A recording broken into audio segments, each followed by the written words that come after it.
This is a review of opioid pharmacology. Special thanks to the other Dr. Bradrick, as well as Dr. Persons, who helped put some of the content together for this lecture. So we're going to review some of the topics that we had talked about in the previous block. We're going to hit on the opioid mechanism of action, and we're going to revisit some of the opioids that are used to manage pain, paying particular attention to the different types that are out there, and what is an appropriate clinical use for them. We're also going to spend a little bit of time on opioid intoxication, as well as looking at opioid overdose and management. Some of this is revisited from movement mechanics, but we're going to touch on some more details as well as looking at the opioid withdrawal and treatment approaches. So remember our opioid agonists. There are several, including morphine and its conjugates, fentanyl, codeine, which gets metabolized to morphine, of course, methadone, heroin, which gets metabolized to morphine as well, and meperidine. And so let's just review the mechanism of action. So it's a four-step or four-part mechanism. First, we can see a reduction in the release of substance P. We can see a reduction in the activation of the pain pathway. We can see an increase in the pain threshold without affecting consciousness, and this is important because there are other analgesics and CNS depressants that are very good at reducing pain, but they also alter consciousness dramatically. Opioids are one of the few drugs that do not. And then another thing that opioids can do, and this lends itself to the mechanism behind the addictive properties of these drugs, is that they increase dopamine in the reward pathway, which of course leads to euphoria in the short term, but also in terms of its abuse leads to a dependence. From a pharmacokinetic standpoint, these drugs are biotransformed by the cytochrome P450 enzyme system. Many of the drugs individually have a short half-life, but because of the various metabolites that can be altered by these P450 enzymes, we can see long durations of actions, while some of these more active metabolites, including morphine, can persist. Remember, when an opioid binds to an opioid receptor in the membrane of a neuron, the calcium channels close, and this blocks the positively charged calcium ions from entering the cell. This, of course, will reduce the release of substance P, and that will reduce the activation of postsynaptic neurons or projection neurons to the cortex.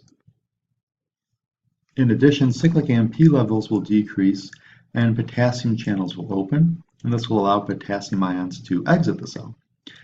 These events all hyperpolarize the cell. You can see an increase in the charge difference between the cell's interior and exterior, making the neuron itself less likely to fire for an action potential. So by quelling the activity of these neurons, opioids block the perception of pain. Of course, it goes without saying that opioids have a high abuse potential, and the continued use of these drugs, particularly in the absence of pain, can lead to an opioid misuse and/or abuse. Why? Well, the mechanism is involved around the increased release of dopamine in the reward pathway. Basically, the opioids bind to the opioid receptors that are concentrated in areas within the reward system. Action of opioids in the thalamus contributes to their ability to produce analgesia. And then within the reward pathway, the opioid binds to the mu-opioid receptor, and then we see a reduction in GABA release. Remember, GABA normally inhibits dopamine release. However, with reduced GABA activity, dopamine release now is uninhibited. When these drugs are used in combination with NSAIDs or acetaminophen, as in the context of Vicodin or Tylenol number 3, it reduces the dose of the opioid that's needed, and then often more favorable side effect profile exists with these drugs. This would be an example of multimodal or combination therapy. Now, your strong opioid agonists for review are morphine, hydromorphone, oxymorphone, and fentanyl. And of course, these are the strong opioids that are typically involved with severe pain with patients that have terminal diseases like cancer, as well as post-surgical pain. And so any type of dramatic surgery is really going to be treated with morphine.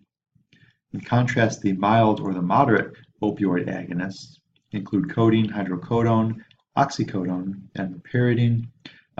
These drugs are more involved with minor surgical procedures. We had talked about these drugs in the context of persistent back pain with herniated discs. And then short-term therapy, for example, would be something like a wisdom tooth extraction. Previously, patients would get a large supply of drugs for a wisdom tooth extraction. I'm talking like 2 or 3 weeks worth of Vicodin tablets. And this really type of behavior really contributed to the opioid crisis, which we're kind of experiencing the fallout from. So of course nowadays, if you get your wisdom teeth extracted, a 2-day prescription for codeine is reasonable. We wouldn't see a 60-day prescription for codeine. That's ridiculous. And it is important to remember that all these drugs have abuse potential. The mixed compounds, which are shown here, were deliberately developed with the intention of reducing the abuse potential and the respiratory depression associated with opioids while still maintaining the pain-relieving effects. Yet the psychomimetic properties, particularly hallucinations reported for pentazocine, limited the analgesia and the propensity to precipitate withdrawal symptoms are two notorious after effects of these drugs. And so the classic example with pentazocine in particular is that if you were to use this drug for like a very minor surgical procedure, like maybe stitching a finger or stitching a laceration,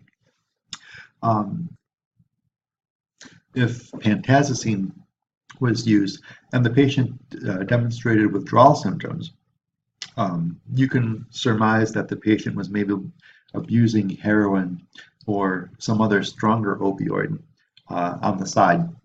And so, the unpredictability of administering these drugs and producing a withdrawal symptom has really kind of diminished their usefulness in the clinic, but it could happen.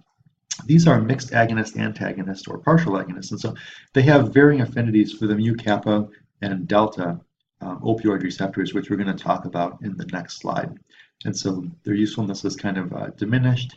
The original intention was thought to reduce the abuse potential, but we didn't really understand fully the distribution of the mu kappa and delta opioid receptors. And so when we talk about these receptors, they're basically administered throughout the body. The opioid receptors are distributed throughout the body, and we can see some key regions that are involved with some of the major side effects of these drugs. So we can see opioid receptors in the brain, brainstem, spinal cord, peripheral neurons, as well as the intestine. And of course, the inhibition of peristalsis leads us to remember the major peripheral side effect to opioids, and that is constipation. Always remember it as codeine cannonballs. The effect of opioids such as pain cessation primarily occurs through the mu receptor. The sedentary effects can occur through activation of both mu and kappa opioid receptors. The euphoria effects are particularly evident with the mu receptors as well. Other things to remember, dysphoria happens through the kappa receptor. Constipation, we said, occurs through primarily the mu receptors, and the urinary retention as well. So a lot of different side effects and effects of opioids. The effects of opioids are relatively wide. We've kind of divided this list into the short-term versus kind of the long-term effects, or the acute versus the chronic effects of opioid ingestion. Within the acute phase, there's a kind of a rush that happens. You can see some skin flushing, some dry mouth, some constricted pupils, but the primary feeling of euphoria is the reason that most patients enjoy taking the opioids, especially in the acute phases. Then quite quickly after the quote-unquote rush phase, there's the nod phase, where you get this tranquility, kind of a sleepiness or clouded mental function. And this is where we see the suppression of pain. And so this is particularly enjoyable for patients that are self-medicating for some underlying pain that cannot be controlled. And then in the chronic or the long-term administration, we can see constipation, we can see persistent somnolence and mental cloudiness, obviously sedation and sleep disturbances. There is an increased risk of cardiovascular events, an increased risk of fractures, and then we can actually influence the hypothalamic pituitary axis as well. So there are several long-term side effects that are definitely problematic.